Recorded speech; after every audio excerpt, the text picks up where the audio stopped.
Viktoriuką. Paplojam Viktoriukai. Mes atmintinai nespėjom išmokti, mes skaitysim. Bet labai gražus eilėraštis.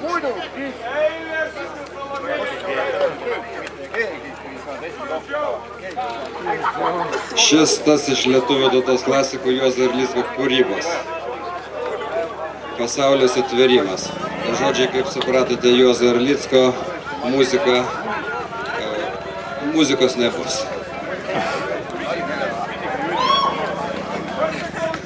Paklausom.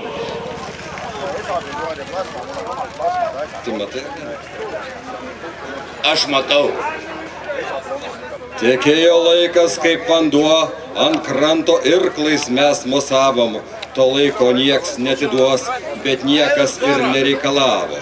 Šviesiu keliu į tamsią naktį ten žengė moteris ir vyrai, tariau supykęs. Nu į nakui. Ir tamsą nuo šviesos atskyriau. Tai kaip tai pavadint? Gal varpa? Nedrąsiai ištarė kudirka. Atsiliepė vidūnas.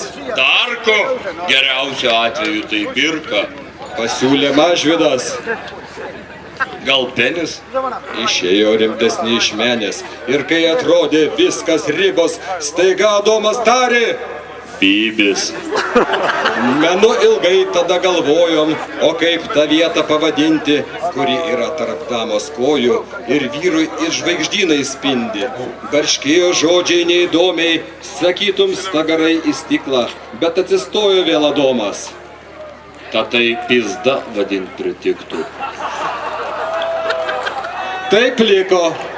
Ir tik tai Janonis, kurs buvo iš visų jauniausias, pakėlęs ranką tyliai klausė. O kaip tai kirčiuosim, ponai?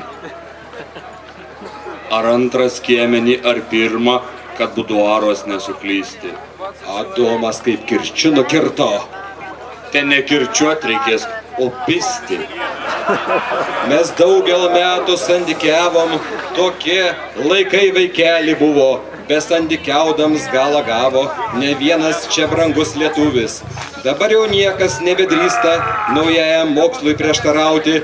Geriau ir vieną kartą pistis, nei 100 kartų santykiauti. Lauke prie žydinčių alyvų ir ant šiaudų ir kur pakliuvo, nelik primatai primityvai, nes sekso technikos nebuvo. Šampano vaikė dar liek, už narsą taurę aš keliu. Tamsybei skendom, o vis tiek sudūrėm galą su galu.